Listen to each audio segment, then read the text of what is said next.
Every book opens a new world. Stay curious, keep exploring, and join us here on BookPeek. Have you scrolled through your social media lately and just thought, things are getting a little weird? There's this flood of bizarre, kind of off-looking images and text that seems to be everywhere. Well, what you're seeing is a huge shift in how stuff gets made online, and it even has a name. Let's get into it. Exhibit A. Yes, your eyes are not deceiving you. That is, in fact, Shrimp Jesus. This image, and literally thousands like it, just exploded on Facebook, getting millions and millions of likes and shares. They're bizarre, they make absolutely no sense, and they're all made by AI. So that's the big question, right? What is this stuff? And more importantly, why is it suddenly drowning out everything else online? The answer, it turns out, tells us a whole lot about AI, money, and even the future of human creativity itself. The name that's really sticking is AI slop, and it's a perfect description. You can think of it like digital junk mail or spam. It's content where speed and just sheer volume are the only things that matter. Quality, meaning, not so much. It's filler, and it's being cranked out on an absolutely unbelievable scale. And this slop is starting to spill over into the real world in some pretty spectacular ways. You probably heard about the Willie's chocolate experience fiasco in Scotland. The advertising, using these incredible AI-generated posters, promised a magical candy-filled wonderland. The reality? A nearly empty warehouse that literally left kids in tears. Of course, it's also seeping into politics.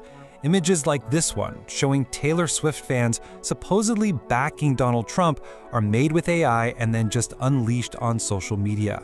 Now, the goal isn't always to trick people into believing it's real. It's to generate outrage, to get you to click, to comment, to share. It's a thing called engagement farming.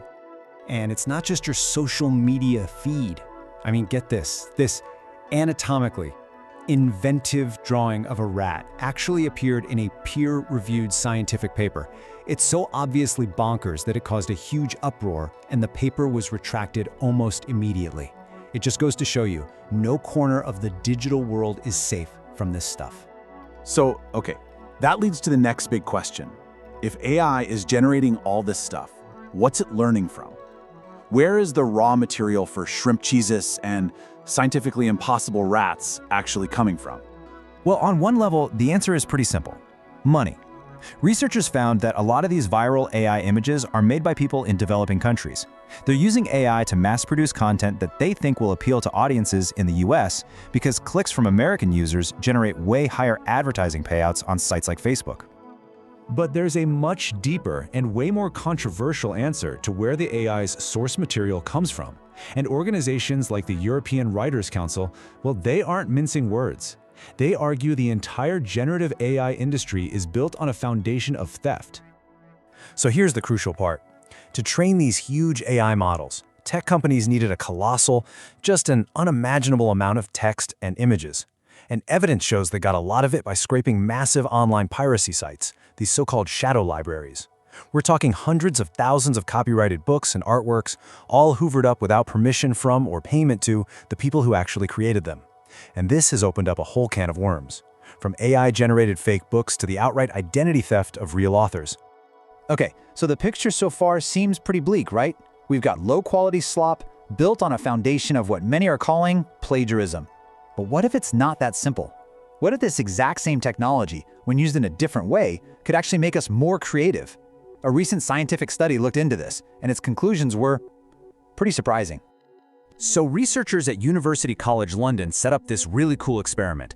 They got almost 300 people and had them all write a short story. One group, the control group, had to just start from scratch. But the other groups, they could ask an AI, kind of like ChatGPT, to generate some story ideas to get them started. Then, they had a completely different set of people read and rate all the stories for creativity without knowing how they were written. And this is where it gets really fascinating. The stories written with AI assistance were consistently rated as more creative, more novel, more useful than the stories written by humans on their own. And giving writers access to 5 AI ideas gave them the biggest creative jump. But the researchers didn't stop there. See, they had tested everyone's natural creativity before the experiment even started, and they found that for people who were already highly creative, the AI didn't really help that much. Their stories were great to begin with, But for the writers who were less creative from the get-go, the AI gave them a huge boost, bringing their work right up to the level of their more creative peers.